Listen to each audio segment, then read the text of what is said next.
नमस्कार बच्चों, मैं विनोद कुमार सिंह, संत जोसेफ स्कूल टाढ़ी। कल के वीडियो में हम लोग पढ़े थे वस्त्रों की बुनाई कैसे की जाती है। ठीक है, वस्त्रों की बुनाई कैसे की जाती है। आज हम लोग पढ़ेंगे संश्लेषित रेशे। ठीक है, देखिए यहाँ लिखा हुआ है संश्लेषित रेशे परिभाषा। देखिए, वे सूत या रेशे जिन्हें प्राकृतिक रूप से नहीं, प्राकृतिक रूप से नहीं का मतलब जानवरों से एवं पौधों से नहीं, बल्कि कृत्रिम रूप से, यानी कृत्रिम का मतलब मानव द्वारा निर्मित किया जाता है, वह प्राकृतिक संश्लेषित रेशा कहलाता है। यानी कि परिभाषा ऐसा बन जाएगा, वे सूत या रेशे जिन्हें कृत्रिम रूप से तैयार किया जाता है वह क्या कहलाता है, संश्लेषित रेशा कहलाता है। जैसे रेयान, नायलॉन और भी आएंगे, आप लोग पढ़िएगा। देखिए जो परिभाषा लिखा हुआ है इसको न याद करके इसको छोटे भी कर सकते हो। वे सूत या रेशे जिन्हें कृत्रिम रूप से निर्मित किया जाता है, ये एक परिभाषा हो जाएगा। दूसरा परिभाषा बन जाएगा, वे सूत या रेशे हैं जिन्हें प्राकृतिक रूप से मतलब जानवरों एवं पौधों को छोड़कर नहीं, बल्कि कृत्रिम रूप से तैयार किया जाता है, वह कहलाता है संश्लेषित रेशा। ठीक है, ये था। अब देखिए, अब है रेयान दिया किताब में, तो रेयान के बारे में हम लोग पढ़ लेते हैं। ठीक है, तो सबसे पहले जान लीजिए कि रेयान जो है भारत में, इसके बारे में तो जान लीजिए कि भारत में ठीक है, रेयान का पहला कारखाना कहाँ स्थापित हुआ था? केरल में। केरल जगह का नाम है, केरल में। ठीक है, स्थापित किया गया। यह प्रश्न आ जाएगा फिर प्रश्न में कि रेयान जो है सबसे पहले कहाँ स्थापित किया गया। उत्तर क्या हो गया? केरल। ठीक है, तो इसको जान लीजिए। अब इसके बारे में हम लोग पढ़ेंगे। ठीक है, इसको मिटा दे रहे हैं, आप लोग उसको याद कर लीजिएगा।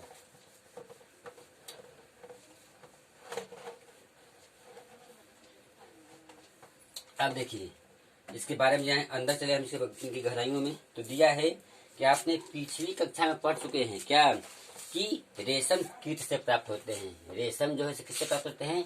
कीट से। रेशम यानी देते हैं हम, रेशम जो होते हैं कीट से प्राप्त होते हैं। ठीक है, याद कर लीजिएगा।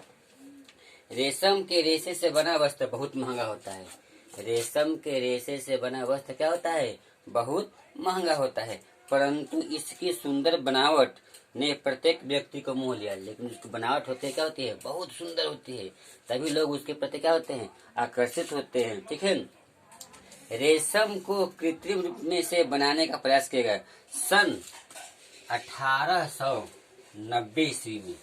सन 1890 ईस्वी में वैज्ञानिकों को रेशम समान गुण वाले रेशे प्राप्त करने में सफलता हुई। यानी कि रेशम से जो क्या होता है, गुण वाले रेशे प्राप्त करने की सफलता कब प्राप्त हुई? तो 1890 ईस्वी में। ठीक है, इसको याद कर लीजिएगा। अब प्रश्न बनता है कि क्या आप जानते हैं कि रेशे कैसे बनता है?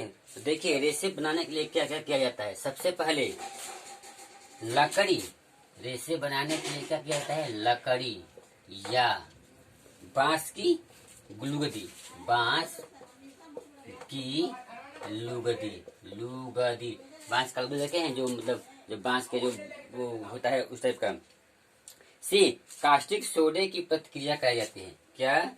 से कास्टिक सोडे की प्रक्रिया कराई जाती है। ठीक है, जेनथेल सेलुलोज बनाने के लिए इस लुगदी को कार्बन डाइऑक्साइड यानी CO2, कार्बन डाइऑक्साइड का संकेत होता है CO2 में मिश्रित किया जाता है, जिसे कास्टिक सोडे के घोल में घोल दिया जाता है। इसको मिश्रित किया जाता है, इसको क्या किया जाता है कि सोडे के घोल में, कौन सा सोडे के? कास्टिक सोडे के घोल में घोल दिया जाता है। इससे लाल अथवा नारंगी, कौन सा कलर? लाल अथवा नारंगी कलर साथ होते हैं, पता है पुनः का द्रव पदार्थ बन जाता है, जिसे स्वच्छ करने के बाद जमने पर चिपचिपा, जब जब स्वच्छ किया जाता है तो जब उसके जमने के बाद एक चिपचिपा पदार्थ क्या होता है, प्राप्त होता है। ठीक है, कैसा पदार्थ प्राप्त होता है, तो चिपचिपा जैसे होता है ना, जैसे जैसे इस टाइप का, जैसे गोंद की तरह, गोंद आप लोग देखे हैं उस टाइप की। इसके बाद उसको छोटे छोटे छिद्रों में से होकर सल्फ्यूरिक अम्ल का संकेत होता है H2SO4। देखिए, सल्फ्यूरिक अम्ल का संकेत होता है H2SO4, या इसको हम गंध काम्ल भी कहते हैं। क्या कहते हैं, गंध काम्ल भी कहते हैं। तो कह रहा है कि सल्फ्यूरिक अम्ल के घोल से होकर निकाल कर ठोस पदार्थ बनाया जाता है। ठीक है, यह द्रव पदार्थ जिन छोटे छोटे छिद्रों में से निकाला जाता है, यह पदार्थ यानी कौन सा पदार्थ, यह पदार्थ जिन छोटे छोटे छिद्रों में से निकाला जाता है, उस तंतु को ग्रंथि कहते हैं। क्या कहते हैं, ग्रंथि, तंतु ग्रंथि, यानी ये तंतु ग्रंथि कहते हैं। इसका परिभाषा बन जाएगा कि सल्फ्यूरिक अम्ल घोल से होकर निकलता यह द्रव पदार्थ जिन छोटे छोटे छिद्र में से निकाला जाता है, उसे हम तंतु ग्रंथि कहते हैं। जैसे कि वह जो छोटा छोटा छिद्र होता है उसमें जो निकलते हैं, तो वह क्या कहलाता है, तंतु ग्रंथि कहलाता है। ठीक है, इसमें कई सुंदर रेशों को एक साथ खींचकर, ठीक है, खींचा जाता है, जो कैसे होते हैं, रेशम जैसे। कैसे होते हैं, रेशम। ठीक है, रेशम जैसे होते हैं। ठीक है, ये हम लोग रेयान के बारे में पढ़ रहे हैं। ठीक है, अब इन रेशों को साबुन के घोल में धोकर विरंजित करके सुखा लेते हैं। विरंजित का मतलब होता है क्या, मंद पड़ना। विरंजित का अर्थ होता है मंद पड़ना। विरंजित का अर्थ होता है मंद पड़ना। करके क्या करते हैं, सुखा लेते हैं, और यह रेशा रेयान के रूप में बनकर तैयार हो जाता है। ठीक है, तो ये था रेयान कैसे बना, क्या क्या हुआ, क्या क्या नहीं। ठीक है, आप लोगों को समझ में आ गया होगा, नहीं आया होगा तो हमको बताइएगा। अब देखिए आगे चलते हैं। अभी हम पहले बता चुके थे कि 1946 में भारत में रेयान का पहला कारखाना स्थापित किया हुआ, तो केरल में। इस प्रक्रिया से रेशे कड़े हो जाते हैं। धागा का मतलब सूत जो ऊपर लिखा है उसका मतलब धागा होता है। बनाने के लिए कई रेशों को एक साथ ऐंठा जाता है। क्या कहता है, जैसे कई प्रकार के रेशे होते हैं ना, उसको एक साथ ऐंठा जाता है। ऐंठते हैं तब जगह क्या बनता है। ठीक है, तब धागा को चरखियों पर लपेटा जाता है। देखिए आपकी किताब में फिगर दिया हुआ है। इसके उपरांत पुनः 2 चरखियां लेकर धागा को लपेटा जाता है। धागा के प्रत्येक भाग लपेटते समय उसमें क्या दी जाती है, ऐंठन दी जाती है। अंत में धागा को लच्छियों के रूप में लपेट दिया जाता है। लच्छी रहता है ना, लच्छी से लड़छी होता है ना, जैसे आप कभी दुकान में धागा खरीदने के लिए तो लच्छी का गोला होता है, जैसे ऊन वगैरह खरीदते हैं आप लोग, उस टाइप का। रेयान का रेशा भारी, कड़ा तथा कम लचकदार प्रतीत होता है। कैसा होता है रेयान का रेशा, भारी होता है, कड़ा होता है तथा कम लचकदार होता है। जबकि रेशम का धागा सरलता से क्या होता है, टूट जाता है। वो जो होता है मजबूत होता है, लेकिन रेशम में क्या होता है, सरलता से टूट जाता है। इस धागा को जलाने पर आसानी से जल जाता है।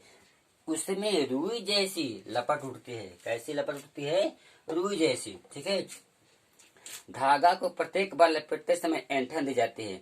अंत में धागा, ठीक है, इसके उपरांत वह पिघलकर काले दानों के रूप में परिवर्तित हो जाता है।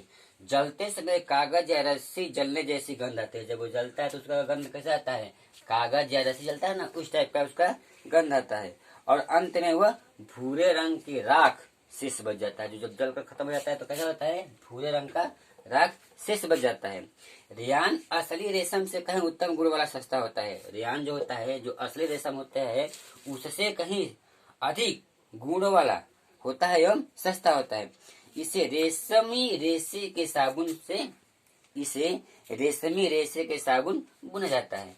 रेयान के कारण कम कीमत में इतने सुंदर सुंदर रंग बिरंगे एवं मनमोहक वस्त्र, मोजे तथा अन्य प्रकार के वस्त्र उपलब्ध होने लगते हैं। रेयान को कपास के साथ मिलाकर बिस्तर की चादरें बनाई जाती है। देखिए क्या किया जाता है, रेयान को क्या, कपास आप देखे होंगे, उसके साथ मिलाकर क्या कहता है, बिस्तर की चादरें बनाई जाती है अथवा ऊन के साथ मिलाकर कालीन या गलीचे बना देते हैं। जो कपड़ा जो से कालीन गलीचे रहते हैं, जैसे जहाँ बेडशीट वगैरह सब निकलता है उस टाइप का।